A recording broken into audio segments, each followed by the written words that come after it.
आज का हमारा टॉपिक रहेगा सरदार वल्लभ भाई पटेल। इनका जन्म, मृत्यु वगैरह, इनकी बुक्स कौन कौन सी है, इनको भारत रत्न कब दिया गया, इनके नारे वगैरह, इनकी बुक्स ये आप देख सकते हो। बुक्स कौन कौन सी है पूरी डिटेल से पढ़ेंगे आज हम। तो स्टार्ट करते हैं। सरदार वल्लभ भाई पटेल और 31 अगस्त 1875 है ना, नाडियाड बॉम्बे प्रेसिडेंसी के अंतर्गत आता था। ब्रिटिश भारत में इनका जन्म हुआ था। 15 दिसंबर 1950 को बॉम्बे राज्य में इनकी जो मृत्यु हुई थी। तो गृह मंत्री, प्रथम गृह मंत्री थे। इसके बाद कौन बने थे वो बाद में बताऊंगी मैं। और 15 अगस्त 1947 को इनकी जो गृह मंत्री का जो पद था ना, वहाँ तक रहे थे। 15 दिसंबर 1950 तक गृह मंत्री। और कौन कौन से विभाग इनके पास थे वो आगे हम देखेंगे। भारत के उप प्रधानमंत्री थे। प्रथम उप प्रधानमंत्री कौन थे? सरदार वल्लभ भाई पटेल। अब तक भारत में कितने उप प्रधानमंत्री बन चुके हैं और उप प्रधानमंत्री पद पर रहते हुए कितने प्रधानमंत्री बन चुके हैं वो आगे हम डिटेल से पूरी देखेंगे। इनके पिता जवेर भाई, माता लाडबा देवी, और ये अपने जो माता पिता है ना उनकी चौथी संतान थी। इनके भाई सोमा भाई, नरसी भाई और विठल भाई। विठल भाई सुभाष चंद्र बोस के टाइम हमने पढ़ा था कि ये सुभाष चंद्र बोस को अपनी सारी वसीयत और जितनी दौलत थी वो इनके नाम की थी। विठल भाई पटेल थे ना, उन्होंने सुभाष चंद्र बोस के नाम की थी। फिर सरदार वल्लभ भाई पटेल ने मुकदमा वगैरह लड़ा था। तो अगर सुभाष चंद्र बोस का मेरा वीडियो नहीं देखा तो पूरा देख ले, क्योंकि ये राष्ट्रीय आंदोलन के नेता हैं। टॉपिक चल रहा है फर्स्ट ग्रेड स्कूल व्याख्याता के अकॉर्डिंग, या राष्ट्रीय आंदोलन जहाँ जहाँ टॉपिक आता है वहाँ सभी ये नेता आएंगे ही आएंगे। ये तीनों इनके बड़े भाई थे। खेड़ा संग्रह आंदोलन हुआ था, किसानों का कर माफ कराना। गुजरात में अकाल और सूखा भी पड़ा था और ये प्रथम सफल आंदोलन था इनका, खेड़ा आंदोलन। और उसके बाद हुआ था बारडोलिया सत्याग्रह 1928 में। 1928 में किसानों को लगान में 30% तक वृद्धि की तो उन्होंने जमकर विरोध किया।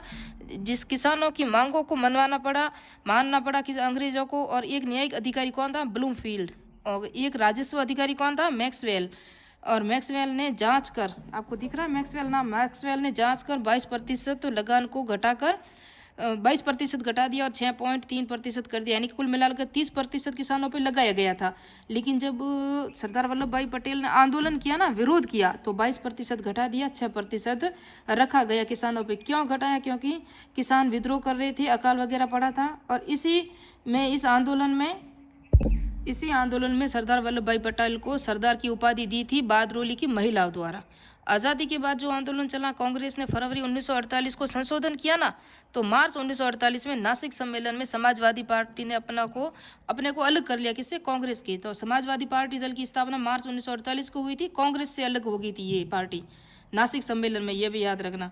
भारत के प्रथम गृह मंत्री भी ये थे। भारत के एकीकरण में महान भूमिका निभाई इन्होंने। हैदराबाद रियासत में ऑपरेशन पोलो चलाया था 13 दिसंबर 1948 को। आपको पता है 3 रियासतें थी वो नहीं मिल रही थी, बाकी सब रियासतों का एकीकरण इन्होंने कर दिया था। जूनागढ़ थी, जम्मू कश्मीर थी, हैदराबाद थी।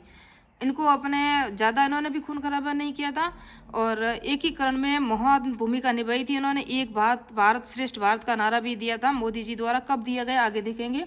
वीपी मेनन और सरदार वल्लभ भाई पटेल 3 रियासतों को छोड़कर सभी को विलय किया था। मैंने बताया 3 रियासतें ये रही। जूनागढ़ 9 नवंबर 1947 को मिलाया गया और यहाँ जनमत संग्रह किया गया।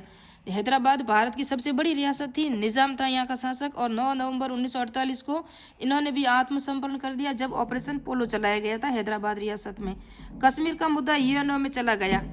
5 अगस्त 1920 को मोदी जी द्वारा विलय किया गया और यहाँ अनुच्छेद धारा कौन सी थी? 370 और 35A को समाप्त करके यहाँ भी 5 अगस्त 2019 को भारत के अंदर मिलाया गया। ये नरेंद्र मोदी जी द्वारा मिलाया गया था। लेकिन ये मुद्दा जवाहरलाल नेहरू ने यूएनए में ले गए थे, क्योंकि ये राष्ट्रीय मुद्दा था। इन्होंने राष्ट्रीय मुद्दा कह के इनको वहाँ ले गए, फिर ये चलता रहा। अभी जो मोदी जी है ना, उन्होंने इसको समाप्त कर लिया और भारत के अंदर मिला लिया जम्मू कश्मीर को।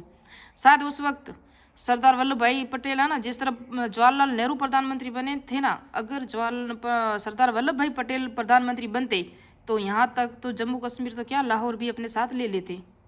क्योंकि इनकी नीतियाँ थी ना वो शांतिपूर्वक थी और शांति और अहिंसा के बल पे इन्होंने राजनीतिक, यानी कि जब दिन अभी राज्यों का जो पुनर्गठन किया था ना, इन्होंने किया था। 31 अक्टूबर 2019 को 2 केंद्र शासित प्रदेश भी बनाए गए मोदी जी द्वारा। 5 जुलाई 1947 को रियासत विभाग की स्थापना की। तो इसके अध्यक्ष भी यही थे। कौन थे? सरदार वल्लभ भाई पटेल। और 1950 को कांग्रेस के अध्यक्ष बने थे कौन? पुरुषोत्तम दास टंडन। किसके सहयोग से बने थे? सरदार वल्लभ भाई पटेल के। जब कांग्रेस के अध्यक्ष के रूप में जवाहरलाल नेहरू और सरदार वल्लभ भाई पटेल के बीच में मतभेद हो गए थे, तब इनको बनाया गया था सरदार वल्लभ भाई पटेल के कहने पे कांग्रेस का अध्यक्ष। और फिर जब इनकी मृत्यु हो गई थी ना 1950 को, तब इन्होंने इस्तीफा भी दे दिया था कांग्रेस पद से, अध्यक्ष पद से। अशोक मेहता ने इसे इस्पात का व्यक्ति कहा है जिसमें चट्टान की तरह आत्मविश्वास था। रविंद्र कुमार ने सरदार की तुलना लेनिन व माओ से, जो माओ से तुंग थे ना वो चीन के, उनसे किए। वे बिस्मार्क से श्रेष्ठ लोह पुरुष, नेपोलियन से श्रेष्ठ कार्यपद्धति वाले, लेनिन जैसे कर्मप्रिय, माओ से जैसे कर्षक नेतृत्वकारी नेता थे। ये किसने कहा था? रविंद्र कुमार ने कहा था सरदार वल्लभ भाई पटेल के लिए। और 12 दिसंबर 1950 को मुंबई में जलवायु परिवर्तन सम्मेलन चल रहा था, तब ये आए थे।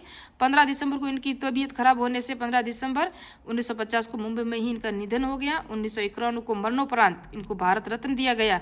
स्टैच्यू ऑफ यूनिटी मूर्ति की ऊंचाई है ना ये 182 है और इसकी स्थापना की गई 31 अक्टूबर 2013 को इसका शिलान्यास किया गया था और 2018 को ये पूरी हुई थी।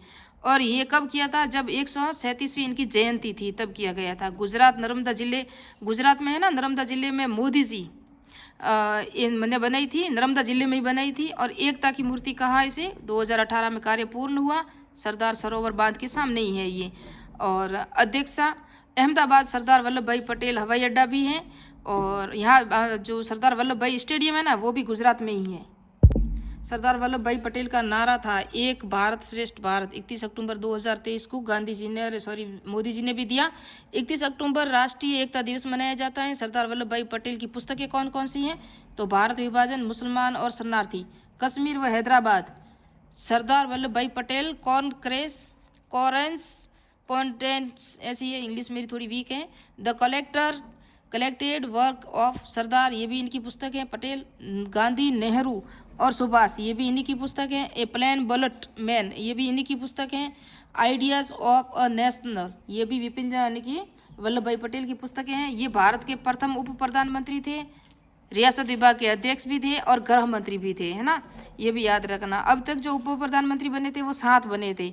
1900 ये बने थे पहले 1950 में उप प्रधानमंत्री, इनके बाद बने थे मोरारजी देसाई 1967 में। आपको पता हो तो 1967 में क्यों बने थे मोरारजी देसाई बने थे ना, इससे पहले ये प्रथम प्रशासनिक सुधार आयोग के अध्यक्ष थे मोरारजी देसाई। तो उसके बाद कौन बने थे उप प्रधानमंत्री? चौधरी चरण सिंह बने थे, जो भारत के प्रधानमंत्री बने थे। तो मोरारजी देसाई और चौधरी चरण सिंह ये दोनों उप प्रधानमंत्री पद पर भी रहे और भारत के प्रधानमंत्री भी बने थे। उसके बाद जगजीवन राम बने और फिर यशवंत राम चौहान, वो भी बने थे उप प्रधानमंत्री। सबसे लास्ट में 23 मई 2004 से ये पद खाली पड़ा है। 2004 में कौन थे?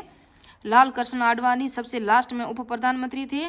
और उसके बाद कोई अब तक कोई उप प्रधानमंत्री भारत का नहीं है। तो अब कौन सा ये पद खाली पड़ा है, कब पता नहीं कब ज्वाइनिंग होगी उप प्रधानमंत्री की। तो मिलते हैं नेक्स्ट पार्ट में। ये जो मैंने कहा आपको, ये भारत के लौह पुरुष के रूप में भी जाना जाता है, आपको पता है इनको लौह पुरुष भी कहा जाता है। और जो रियासत विभाग के भी अध्यक्ष थे, प्रथम गृह मंत्री भी थे।